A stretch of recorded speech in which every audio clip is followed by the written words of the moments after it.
BJP कहती है जिनसे दिल्ली नहीं संभल पाया सेकेंड वेव में, इतनी सारी ऑक्सीजन की कमी थी, इतनी सारी मौतें दिल्ली में हुई, आप खुद भी रात रात भर लोगों को एम्बुलेंस ऑक्सीजन पहुंचाने का काम कर रहे थे, सरकार से तो संभल नहीं पाया, छोटा सा दिल्ली, उत्तर प्रदेश संभालेंगे? आप जब ऐसी बातें करते हैं मन को बहुत दुख होता है। आप भूल गए गंगा नदी में वो हजारों सड़ी हुई लाशें?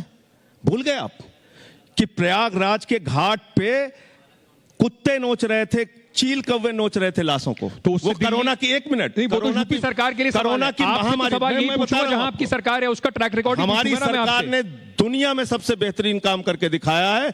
हिंदुस्तान ने इस दुनिया का, एशिया का सबसे बड़ा हॉस्पिटल, 10,000 बेड का हॉस्पिटल दिल्ली सरकार ने बनाया। हमने ऑक्सीजन बेड की उपलब्धता कराई, आईसीयू बेड की उपलब्धता कराई, ऑक्सीजन सिलेंडर की उपलब्धता कराई। हमारे मुख्यमंत्री पर आरोप क्या लग रहा है कि अपने राज्य की जनता के लिए ऑक्सीजन मांग रहा था।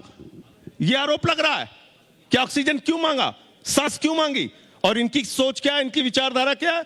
यहां पे इसी लखनऊ में जहां पे लाशें जल रही थी शमशान में, अंकित जी, वहां पे टीन सेट से लाशों को ढांकने की व्यवस्था सरकार कर रही थी। आप टीन सेट लगा के अपने गुनाहों को ढक नहीं सकते। ये वो पार्टी है जिसने 2017 के चुनाव में कहा था गांव-गांव में शमशान होना चाहिए कि नहीं, शमशान होना चाहिए कि नहीं, शमशान होना चाहिए कि नहीं। अरे हमें शमशान नहीं चाहिए, हमें स्कूल चाहिए, अस्पताल चाहिए, उद्योग चाहिए, नौकरियां चाहिए, उत्तर प्रदेश की तरक्की चाहिए, महिलाओं की सुरक्षा चाहिए।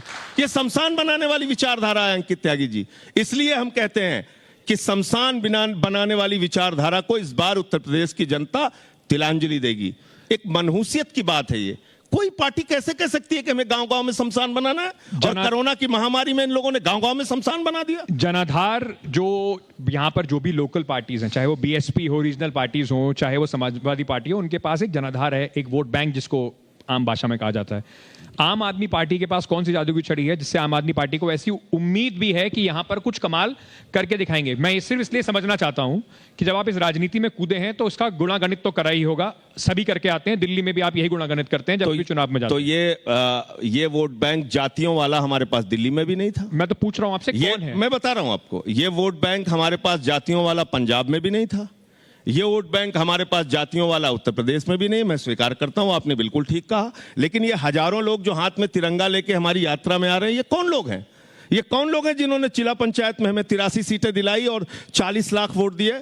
इसमें हिंदू भी है, मुसलमान भी है, सिख भी है, ईसाई भी है, अगड़ा भी है, पिछड़ा भी है, दलित भी है, सवर्ण भी है। हमारा वोट बैंक उत्तर प्रदेश के 24 करोड़ लोग हैं जिनके बीच में हम अपनी बातें कह रहे हैं। जो हमसे सहमत होंगे हमें वोट देंगे, हमें अपना समर्थन देंगे, हमें चुनाव में जिताएंगे। कोई ऐसी पार्टी नहीं लगी आपको जिसके साथ मिलकर आप उत्तर प्रदेश में एक फॉर्मिडेबल अलायंस बना सकते, जिस सरकार के खिलाफ आप बात कर रहे हैं? या आपको लगता है कि क्योंकि बाकी पार्टियों को ऐसा लगता है, कांग्रेस भी ये आरोप लगाती है कि आप भी बी टीम हैं, आके मदद करने आए हैं, थोड़ा सा एंटी इनकम्बेंसी वोट को थोड़ा छितरा दें? बहुत अच्छी बात है। ऐसी बी टीम अगर हैं हम, तो 16 मुकदमे लिखवा के दिखाएं कांग्रेस के नेता, लिखवाएं।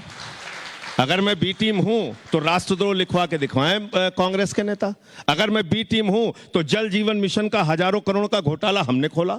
अगर मैं बी टीम हूं तो उत्तर प्रदेश के अंदर 8 लाख का वेंटिलेटर 22 लाख में खरीदा गया, 800 का ऑक्सीमीटर 5000 में खरीदा गया, 1600 का थर्मोमीटर 13000 में खरीदा गया। घोटाला किसने खोला? तो अपने राम मंदिर में चंदा चोरी का मामला किसने खोला? हमने खोला।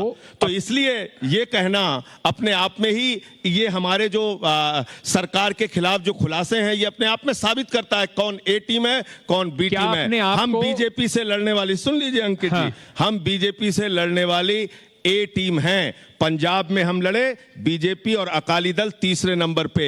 राजस्थान में हम लड़े, बीजेपी हारी। मध्य प्रदेश में हम लड़े, बीजेपी हारी। छत्तीसगढ़ में हम लड़े, बीजेपी हारी। कर्नाटक में हम लड़े, बीजेपी हारी। गोवा में हम लड़े, राज्यों में गोवा में हम लड़े, गोवा में हम लड़े। सुन तो लीजिए, संजय जी, गोवा में शून्य सीट आई। मैं ये समझ सकता हूं, सुन लीजिए, मैं ये समझ सकता हूं कि आपको इस बार जो थोड़ी जिला पंचायत में और पंचायत चुनाव में गोवा में हम लड़े, उससे कॉन्फिडेंस आया होगा, पर कम से कम कांग्रेस बेचारी कहीं कहीं जीतती है, उसका श्रेय आप ले जाएंगे तो कांग्रेस का 6% वोट गोवा में मिले, वहां बीजेपी हारी, लेकिन जोड़ तोड़ से उन्होंने सरकार बना ली। ये कांग्रेस की कमी थी, ये हमारी कमी नहीं थी। हमने तो 6% मत लिया। और जहां तक दिल्ली की बात है, 3 बार भारतीय जनता पार्टी को किसने हराया? ठीक है, किसने हराया? और उत्तर प्रदेश में हम लड़ रहे हैं तो ये आप मान के चलिए, सुनिश्चित है भारतीय जनता पार्टी यहां पे चुनाव हारेगी, अच्छा, हारेगी चुनाव। अखिलेश यादव से आप गए थे मिलने, फोटो भी आपकी आई थी।